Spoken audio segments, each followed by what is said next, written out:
Khaparkheda police को गुप्त सूचना मिली थी कि तांदुलवानी गांव के पास कुछ लोग अवैध रूप से गोवंशों का परिवहन कर रहे हैं। इस सूचना पर तुरंत कार्रवाई करते हुए पुलिस और डीबी स्टाफ की टीम ने घटनास्थल पर छापा मारा। छापेमारी के दौरान पुलिस ने एक Bolero pickup number MH40 CT 5742 को जब्त किया, जिसमें 5 गाय को क्रूरता पूर्वक बांधकर ले जाया जा रहा था। पुलिस ने मौके से 3 आरोपियों को हिरासत में लिया है। आरोपी राहुल योगेश केनेकर उम्र 31 वर्ष वाकोड़ी निवासी, शुभम कृष्णाजी रोहनकर उम्र 27 वर्ष वाकोड़ी निवासी, रमजान शकील कुरैशी उम्र 30 वर्ष खापा निवासी बताया जा रहा है। पुलिस ने छापेमारी के दौरान लगभग 13,40,000 रुपए का माल जब्त किया है। पुलिस ने आरोपियों के खिलाफ मामला दर्ज कर आगे की जांच खापरखेड़ा पुलिस कर रही है। आमच्या पोलीस पथकाला माहिती मिळाली की तांदुळवानी या गावाच्या जवळपास काही लोक हे जनावरांची वाहतूक करत आहेत अशी माहिती मिळाली।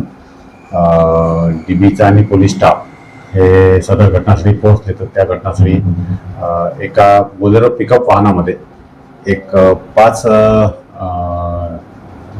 गाई जनावरे असे डांबून ठेवल्याचे नाकाबंदी दरम्यान आम्हाला मिळून आले।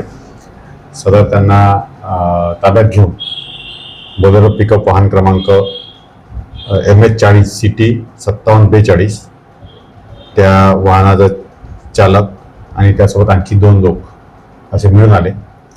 त्यांना सदर वाहन आणि सदर जनावरांबद्दल विचारपूस केली असता त्यांनी त्याबद्दल काही समाधानकारक उत्तर दिले नाही।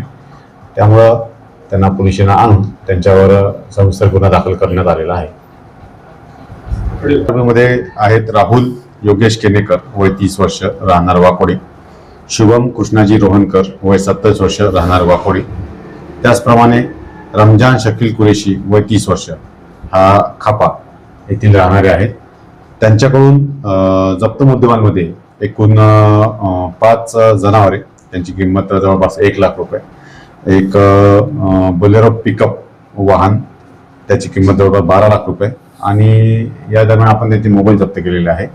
सर्व वस्तूंची किंमत एकंदरीत 13,40,000 रुपये असा एकंदरीत मुद्देमाल आपण आरोपींकडून जप्त केलेला आहे। सदरची कामगिरी आम्ही वरिष्ठांच्या मार्गदर्शनात केली असून आमच्या तपास पथकाचे अधिकारी PSI करंगामी, हेड कॉन्स्टेबल टेकाम, त्यानंतर हेड कॉन्स्टेबल सगने आणि बीट मार्शल्स यांनी केलेली आहे।